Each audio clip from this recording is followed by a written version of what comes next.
welcome back to the channel. My name's Dave and I make content around running, shoe reviews, and my life, and today's episode is no different. Don't even want to comment on my nose, so don't ask. Stop asking. Stop wondering. Since its release, I've had multiple people asking me my thoughts on this shoe, and to be honest, I don't think I've been so certain that I was going to buy a shoe when it dropped, like ever. And I was waiting online, and as soon as that dropped, I bought that shit. I've got with me here the infamous ASICS SUPERBLAST 2 in all its glory.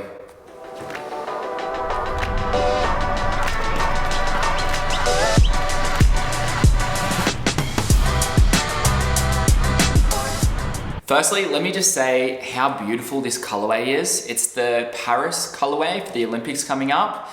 I think ASICS have definitely pulled out the big guns for this one, and I love it. So today's first impressions review comes from a runner who isn't already a SUPERBLAST fanboy and should have a pretty new look on the versatile daily trainer.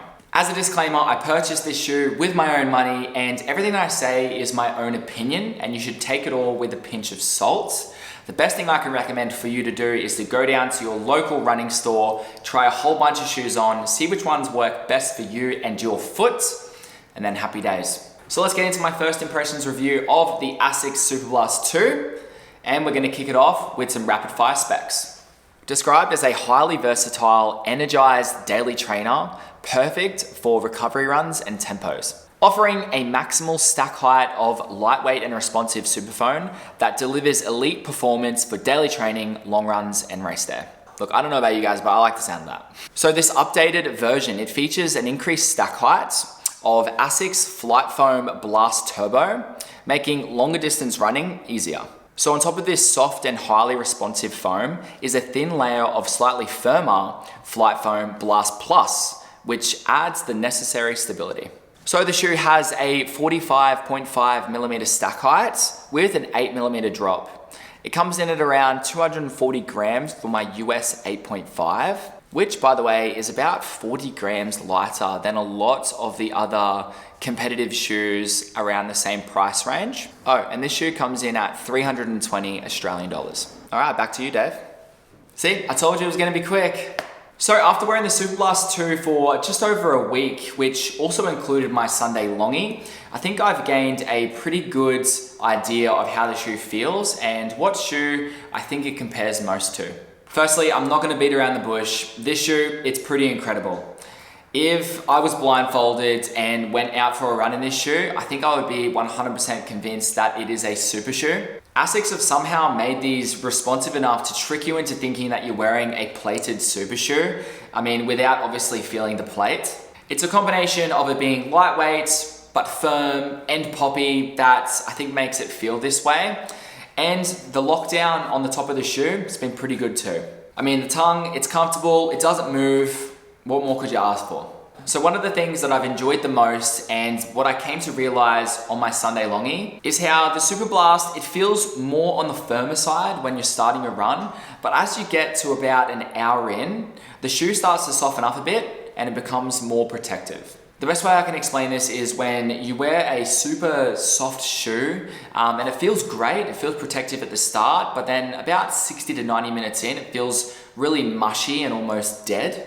Well, this shoe, it starts on the firmer side and then ends on the more protective-ish, slightly softer side, which in my opinion makes it the perfect shoe for a long run because there's nothing worse than sinking into a shoe when you're an hour plus deep into your run.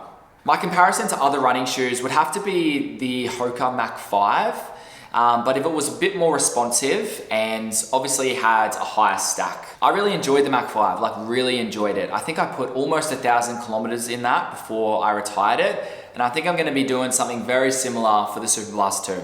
So the reason I got these was to fill the spot that super shoes have filled on my long runs for far too long. I wanted a lightweight, non-plated option that I could get rolling in and not sink into at the end of the run. I think the SUPERBLAST are designed for exactly that, so I plan on using these religiously for my long runs and a couple of easy runs, therefore saving my super shoes from a painfully early mileage-driven death. Full review coming up very soon. It's not going to take long before I probably get a good 200 to 250 miles in these, especially with lots of the long runs that I've got coming up for this Melbourne prep. Did you manage to cop a pair of the sold out Superblast 2? Do you like them? Have you used the Superblast 1? I want to know. Let me know in the comments down below. That is going to conclude my first impressions of the Superblast 2 from ASICS. Thank you so much for watching, guys. If you're new to the channel, make sure you like this video and subscribe if you haven't already. Share this with your running buddies, really helps me out. Thanks for the support, guys. I'll see you in the next one. Peace. Damn, that's super. Oh shit, still recording.